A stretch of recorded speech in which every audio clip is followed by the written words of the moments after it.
السلام علیکم. میں جی10 مرکز میں لائف کیئر ہاسپٹل سے مخاطب ہوں. میں نیورو سرجن ہوں, پروفیسر سلمان اصغر.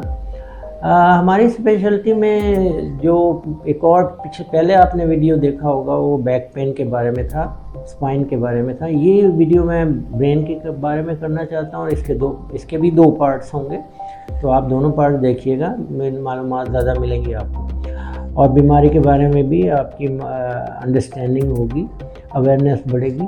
تو پہلے تو یہ بتا دیں کہ برین سرجری ظاہر ہے کوئی آسان کام تو ہے نہیں.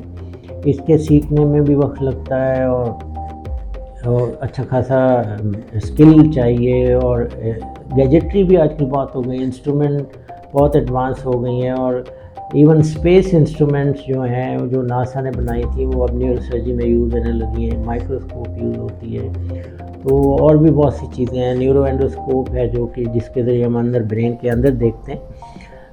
میں شروع کروں گا ان بیماریوں سے جو نارملی عام طور پہ برین میں پائی جاتی ہیں اور جن کے مریض ہمارے پاس آتے ہیں. برین میں جو سب سے زیادہ پرابلم ہے وہ ہیڈ انجری کا ہے. ایکسیڈنٹل پرابلمس 70 سے 80% نیورو سرجن کا وقت لیتے ہیں برین ہیڈ انجری کو, کیونکہ اس میں برین انجری بھی ہوتی ہے. اور ہیڈ انجری جیسا کہ آپ کو معلوم ہے کہ روڈ ٹریفک ایکسیڈنٹ سے زیادہ ہوتی ہے, اور اس میں ینگ لوگ زیادہ انوالو ہوتے ہیں کیونکہ وہ ریش ڈرائیونگ کرتے ہیں, قانون کو فالو نہیں کرتے, ٹریفک رول اور ڈرائیونگ رولز کو فالو نہیں کرتے, تو زیادہ تر وہ انوالو ہوتے ہیں. ویسے تو ہر عمر کے لوگ آتے ہیں, تو اس کی پروگنوسس یعنی کتنے لوگ صحیح ہو جائیں گے وہ بہت کم ہوتی ہے. زیادہ تر یہ ڈپینڈ کرتا ہے کہ ایکسیڈنٹ کے وقت ڈیمیج کیا ہو گیا, کیونکہ وہ پیریڈ تو ایکسیڈنٹ کا 1 سیکنڈ ہی ہوتا ہے, کولیجن کا, آپس میں ٹکراؤ کا, لیکن ڈیمیج اس وقت ہو چکا ہوتا ہے. تو نیورو سرجن نے کیا کرنا ہوتا ہے؟ نیورو سرجن نے یہ کرنا ہوتا ہے کہ اب مزید ڈیمیج جو ہو گیا ہے وہ تو ہو گیا ہے برین, کیونکہ برین کا ڈیمیج ریورسیبل ہوتا ہے.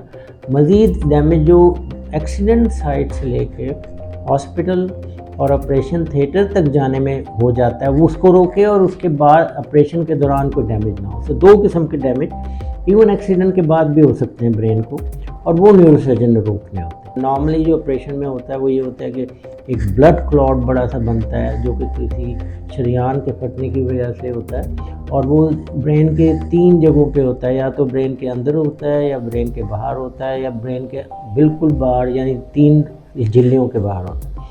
جو 3 جھلیوں کے باہر ہوتا ہے اس کو ہم ایکسٹراڈیورل ہیماٹوما کہتے ہیں, اور وہ کامنسٹ ہے, یعنی زیادہ آپریشن اسی کے ہوتے ہیں.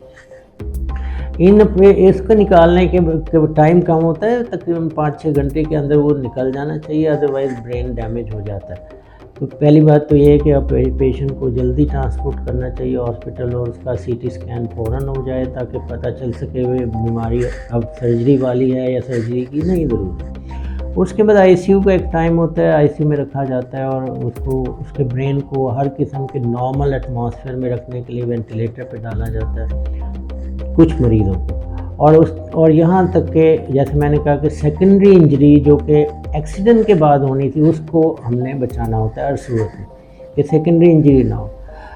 یہ سب کچھ ہو جائے تو پھر پیشنٹ کی پرائمری انجری سے جو نقصانات ہوتے ہیں, مثلا کوئی فالج کے اثرات, کوئی مسل ڈیمیج, یا بازو یا ٹانگ کی حرکت میں کمی, وہ اس کے لیے پھر ایک لمبا ٹریٹمنٹ کا مرحلہ شروع ہوتا ہے جس کو کہ ہم فزیو تھراپی کے ذریعے اور دواؤں کے ذریعے, ایکسرسائزز کے ذریعے کنٹرول کرتے ہیں. تو اس سلسلے میں آج کل کافی امپرومنٹ ہو گئی ہیں, اور کافی افیکٹو آپریشن شروع ہو گئے ہیں. اور اس میں سب سے زیادہ رول تو وہی ہے کہ ایمبولینس سروسز اور پیشنٹ کا بہت کم وقت میں اسپتال پہنچ جانا, اور CT اسکین فوراً ہو جانا, یہ 2 فیکٹر بہت اہم ہیں.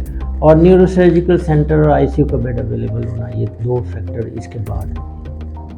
تو اللہ کا شکر ہے کہ پاکستان میں نیورو سرجری اب اس تیزی سے ڈیولپ ہو رہی ہے کہ یہ تمام چیزیں اب ہمارے ہاتھ میں ہیں, اللہ تعالیٰ حل کرنے والا. تو یہ وہ ہیں جن میں میجورٹی لوگ افیکٹ ہوتے ہیں, خاندان اور رشتہ دار بہت زیادہ افیکٹ ہوتے ہیں اس ایکسیڈنٹ کے بعد. مریض کے لواحقین کے اوپر بہت گہرا اثر پڑتا ہے, مالی طور پہ بھی اور ایموشنل, جسمانی, ذہنی طور پہ بھی. ان سب چیزوں کو دیکھنا ہوتا ہے.